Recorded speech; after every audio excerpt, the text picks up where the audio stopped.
Merci, Monsieur le Président. Oui, je remercie d'abord le rapporteur de sa réaction, dont j'ai bien senti qu'elle était finalement une réaction de bon sens.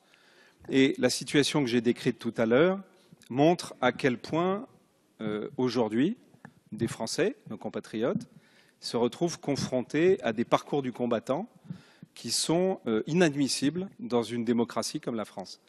Et avec une République qui doit être une partout pour les Français.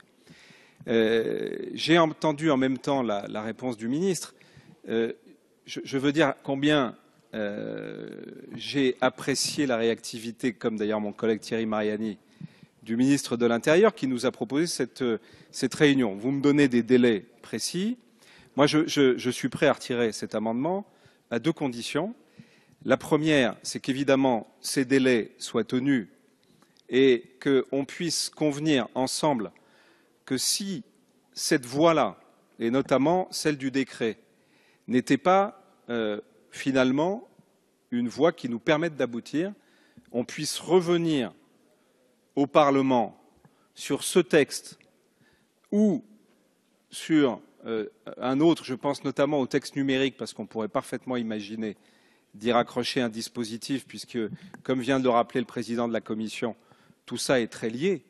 Et quand on dit le permis de conduire, il existe bien quelque part, chacun comprend qu'il existe nécessairement dans un fichier.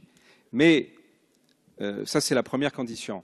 La deuxième condition, c'est que je vais vous remettre un certain nombre de courriers de nos compatriotes, puisque je vous ai cité tout à l'heure l'exemple de Washington, mais j'en ai du Québec, j'en ai de Montréal, j'en ai d'un peu partout sur le territoire au Canada. De la même façon, mes collègues députés des Français de l'étranger en ont un peu partout dans le monde.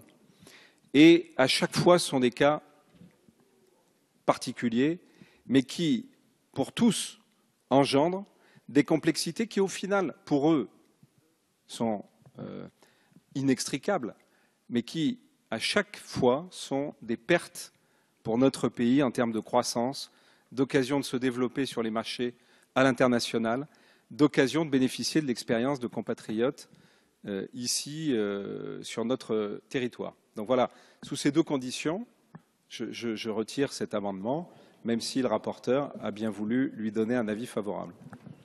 Merci Monsieur Lefebvre. Monsieur le Ministre.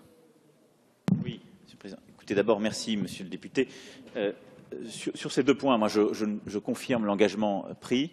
Ce que je peux même vous confirmer, c'est que si l'engagement n'est pas tenu en deuxième lecture, voire par le truchement même de la première lecture au Sénat, on pourra tout à fait le remettre en dur si vous n'aviez pas satisfaction.